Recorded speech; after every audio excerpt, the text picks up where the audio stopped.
Petrol ధరలు, diesel ధరలు, commercial gas cylinder, వంట గ్యాస్ సిలిండరు, ఎరువుల ధరలు, దానితో ముడిపడి ఉన్న అన్ని నిత్యావసర సరుకుల ధరలు మొత్తం పెరిగిపోతూ ఉన్నాయి.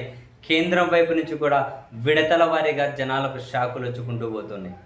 కొన్ని రోజుల కిందట వంట గ్యాస్ సిలిండర్ మీద ₹60 పెంచితే తాజాగా నిన్న మళ్ళీ ₹29 పెంచారు. మరి ఈ పెంపు ఇక్కడితోనే ఆగిపోతుందా అంటే ఈరోజు తాజాగా కేంద్ర మంత్రి మీడియాతో మాట్లాడుతూ దేశ ప్రజలందరికీ చాలా క్లియర్ కట్ సంకేతాలు పంపించారు. మీ వీపులు ఇంకా విమానం మూత మోగబోతూ ఉన్నాయి, దయచేసి మీరు సహకరించండి అని. కేంద్ర మంత్రి గారు ప్రజెంట్ చేయడం కూడా భలే ప్రజెంట్ చేశారు మీడియా సమావేశంలో. ఏమంట, ధరలు పెంచాలి అంటే మాకు ఇబ్బందిగానే ఉంది, బాధగానే ఉంది, పెంచుతున్న ధరలకు మేము పశ్చాత్తాపం వ్యక్తం చేస్తూ ఉన్నాం. అదే సినిమాల్లో ఉంటాయి కదా, చెంప పలా పగలగొట్టి సారీ సారీ సారీ అని చెప్పి చెంప మీద కొడుతుంటారు, సారీ సారీ అని చెబుతుంటారు. సేమ్ చాలా పశ్చాత్తాపం వ్యక్తం చేస్తూ ఉన్నాం ధరలు పెంచుతూ ఉన్నందుకు. కానీ పెంచక తప్పని పరిస్థితి. భవిష్యత్తులో కూడా ఖచ్చితంగా పెరగవచ్చు, ఎందుకంటే ఇవి మనం నియంత్రించలేం.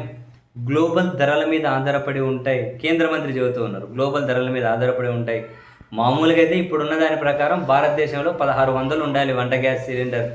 అయినా కూడా మేము ప్రజల కోసం భారాన్ని మోస్తూ ఉన్నాము అని చెప్పి కేంద్ర మంత్రి పాపం చాలా బాధను దిగమింగుకొని ప్రజల కోసం మోస్తూ ఉన్నారట.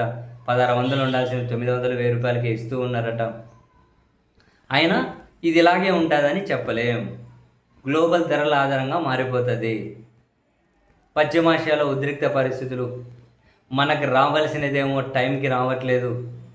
ఇప్పుడు అసలు అక్కడి నుంచి గ్యాస్ రావాలంటే 45-50 రోజులు ట్రాన్సిట్ టైం పడుతూ ఉంది. అందుకని చెప్పి ఇంకా ఇప్పటికి అయిపోలే, మళ్ళీ పెంచుతాం క్లియర్ కట్గానే చెప్పేశారు. సో ప్రజలు కూడా వీపులు విమానం మూత మోగించుకునే సిద్ధంగా ఉండండి. అఫ్కోర్స్ కేంద్రం పశ్చాత్తాపం వ్యక్తం చేస్తుందిలేండి. మీ బాధలు మీ కన్నీళ్ళు తుడిసేకి వాళ్ళు పశ్చాత్తాపం వ్యక్తం చేస్తున్నారు. మీరు రేట్లు పెంచినందుకు వాళ్ళకు బాధగానే ఉందంట, కానీ మీతో మాత్రం వసూలు చేయక తప్పదట. గ్యాస్ ధరలు పెరుగుతాయి, వంట గ్యాస్ ధరలే పెరగబోతున్నాయి. అదే చెప్పారు ఆయన. ఇంకా నెక్స్ట్ అన్నీ పెరుగుతాయి.